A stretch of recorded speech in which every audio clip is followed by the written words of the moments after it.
আপোনালোকৰ বাৰু গৰমত কেনেকুৱা লাগিছে? মোৰ গৰমত এনেকুৱা লাগিছে ইমানটো টেটুগুৰিলৈকে যে সেই পানী থকা চিনটেক্সটোত সোমাই আগৰ দিনৰ মানুহৰ নিচিনাকৈ তপস্যা কৰি সোমাই থাকিম তেনেকুৱা লাগিছে। সঁচাকৈ ইমান গৰম। এই ভঁৰালৰ ওচৰতে এইখিনিতে অকণমান ঠাণ্ডা হাৱা বহি আছোঁ।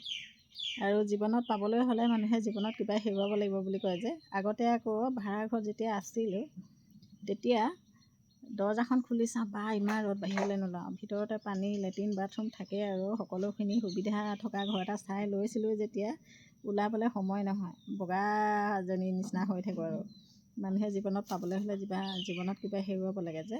সেই সুখ, লাহ বিলাহ, চুইদাৰ এযোৰ পিন্ধি গধূলি সময়ত ধুনীয়াকৈ ওলাই যোৱা, দুই এগৰাকী মানুহৰ লগত বন্ধুবৰ্গ কিন্তু বহুত আছিলে দেই। বন্ধুবৰ্গ আছিলে যদিও ৰং ধেমালি কৰা আৰু ঘূৰা ফুৰা এইবিলাকে বন্ধুবৰ্গ। আৰু গাঁৱৰ বন্ধুবৰ্গও বেলেগ, সহায় সাৰথি কৰা। আৰু টাউনৰ বন্ধুবৰ্গও বেলেগ, লাহ বিলাহ কৰা। এই সকলোখিনি সুখ ত্যাগ কৰি মই নিজৰ গাঁৱৰ ঘৰলৈ আহিলোঁ। গাঁৱৰ ঘৰত নিজে যথেষ্ট কষ্ট কৰিছোঁ। যেনেকৈ থাকিবলৈ, য'ত যেনেকৈ থাকিব লাগে, খাপ খাব লাগে মই কিন্তু জানো। আৰু যে টাউনত থাকিলোঁ, তাত যি কৰিলোঁ, যি নাই সকলোখিনি তাতে শেষ আৰু ত্যাগ কৰি থৈ আহিলোঁ।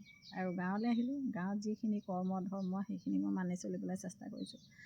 আচলতে য'ত যিটো পৰিস্থিতি, তেনেকুৱা পৰিস্থিতিতে খাপ খালে মানুহ মিলিব পাৰে।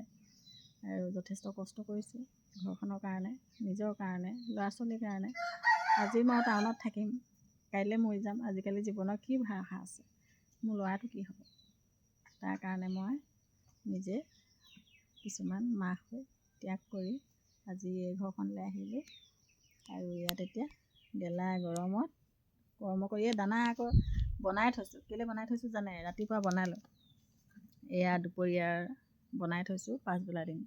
আৰু পাছবেলা যিটো বনাম সেইটো কালিলৈ আমাৰ যে লঘোণ ব্ৰত হৈ আছে, বৰমা এগৰাকী ঢুকাইছিলে, শাহুৰ বৰমা মেৰাপানী গোলাঘাট, তালৈ যাব লাগিব। গতিকে আজিৰ পৰা দানাটো ৰেডি কৰি থৈছোঁ। আকৌ বনাম পাছবেলা, সেইটো আকৌ কাইলৈ পাছবেলা দিবৰ কাৰণে এনেকৈ মেনেজ কৰিব লাগিব কাইলৈ দিনটোৰ কাৰণে, নহ'লে মইতো ওলাই যাবই নোৱাৰোঁ। আৰু এই গৰমত আপোনালোকৰ লগতো দুআষাৰ কথা পাতিলোঁ, এনেকৈ বহি আছোঁ। মই আকৌ এনেকৈ চকীত ভৰিটো দি বহিয়ে আৰাম পাওঁ দেই। আপোনালোকে কেনেকৈ পায় নাজানো। ধন্যবাদ।